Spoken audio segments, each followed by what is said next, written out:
बच्चों, आज एक प्रकार से बहुत ही खुशी की बात है और बहुत दुख की बात, क्योंकि जिन बच्चों को हम लोग एक से पढ़ा रहे हैं वो आज हमारे विद्यालय से विदा हो।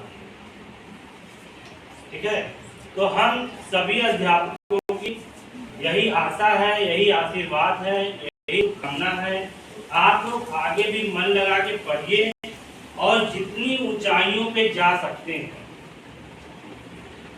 शिक्षा के क्षेत्र में, कोई पुलिस बनना चाहता है, कोई डॉक्टर बनना चाहता है, कोई इंजीनियर बनना चाहता है, जो बनना चाहते हो, हम बार बार क्लास में आते हैं एक चीज बताते हैं ना कि ये जो हमारी किताबें हैं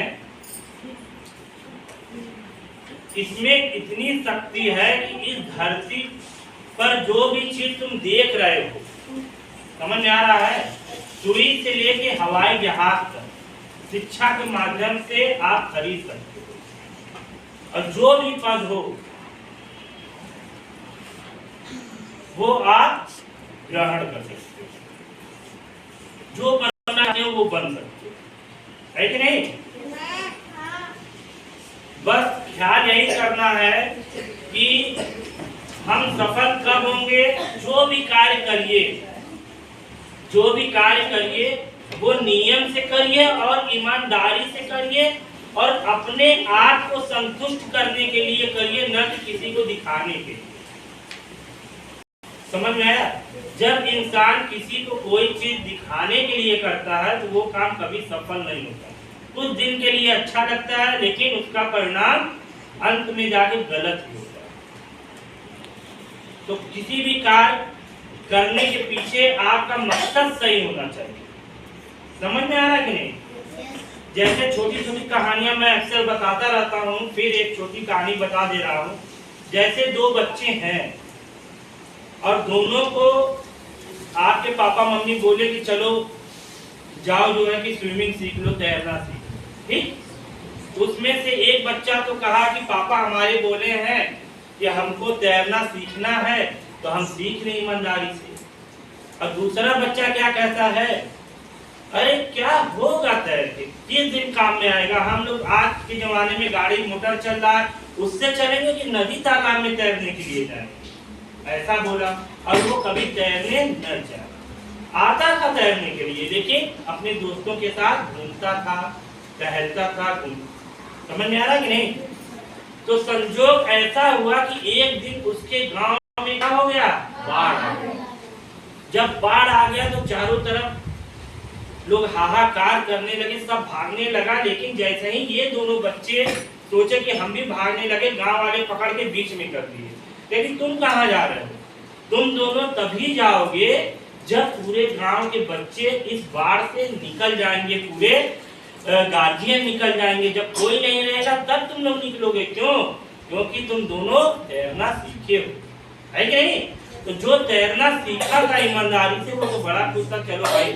लेकिन जो जा रहा था लेकिन तैरना नहीं सीख रहा था, उसको डर लग रहा था।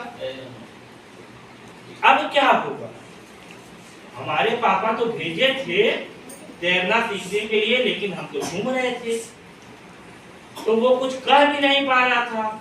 तो ड्यूटी लगी गई, सब लोग जो है कि बाहर निकालते गए, दोनों बच्चे निकालते निकालते पानी का बहाव तेज हो गया, पानी और ऊपर आता गया।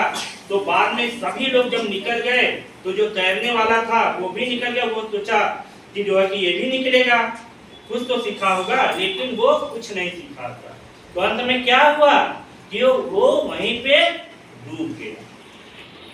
क्यों क्यों डूब गया? इसीलिए जब आपके पापा यहाँ पे भेजे हैं स्कूल में पढ़ने के लिए तो आप लोग पढ़िए। पढ़ेंगे तो जैसे सर जी हैं, मैं अपना शौक पूरा कर रही, आ रही हैं, आप लोगों को पढ़ा रही हैं, सरकार इनको अच्छी सुविधा दे रही है, पैसा दे रही है, आराम से घर परिवार चला रहा है।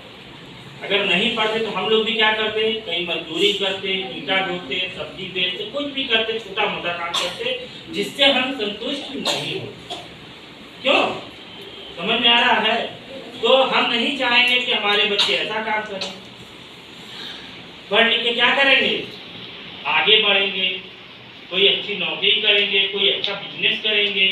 अच्छा, पढ़ाई जरूरी नहीं है कि नौकरी ही करें, नौकरी ही करना जरूरी नहीं है कि नौकरी पा गए तभी सक्सेस हो गए, हम बहुत बड़े पढ़ लिए हैं, अगर हम नौकरी नहीं पाए तो हमारे पढ़ाई का कोई महत्व नहीं है। ऐसा सोचना बिल्कुल गलत है। पढ़े लिखे इंसान और जो अनपढ़ होते हैं, अगर दोनों सामने खड़े हों तो देख के समझ में आ जाता है कि ये किस क्षेत्र में होगा, कौन सी पढ़ाई पढ़ी होगी। कोई भी, जैसे हम लोग टीचर हैं, पुलिस वाले हैं, अगर हमारे बगल में कोई डीएम खड़ा हो जाता है, एसपी खड़ा हो जाता है, हम लोग देख के पहचान जाते हैं कि ये कोई बहुत बड़ा अधिकारी होगा। उसके चलने से, उसके बोलने से, उसके बैठने से हम लोग भाग जाते हैं कि ये जरूर कोई पढ़ा लिखा इंसान।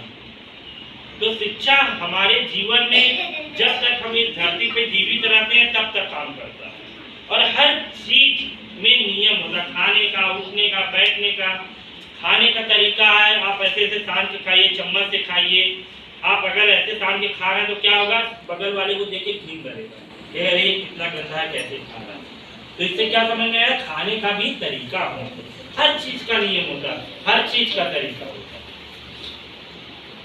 तो हम ज्यादा बात नहीं करेंगे, यहाँ पे बहुत शिक्षक शिक्षिकाएं हैं जो आप लोग को पढ़ाए हैं, अगले तक क्लास टीचर रहे हैं, आप लोग को साल भर मेहनत किए हैं।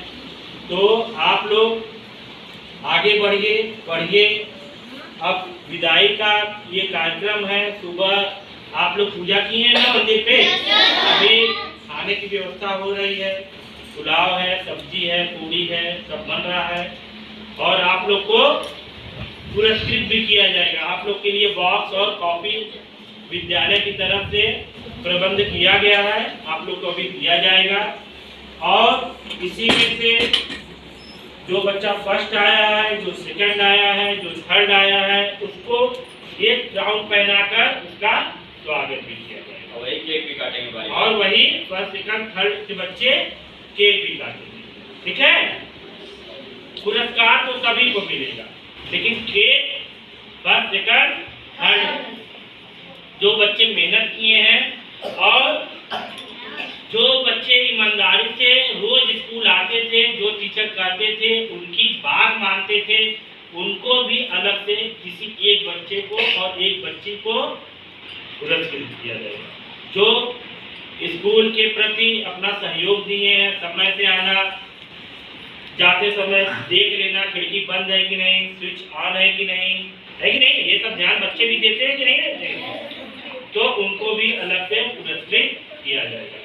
तो हम इसी कड़ी में चाहेंगे आपके क्लास टीचर अविरत सर आप लोग को आशीर्वाद दें। आप लोग को बहुत बहुत धन्यवाद और शुभकामनाएं।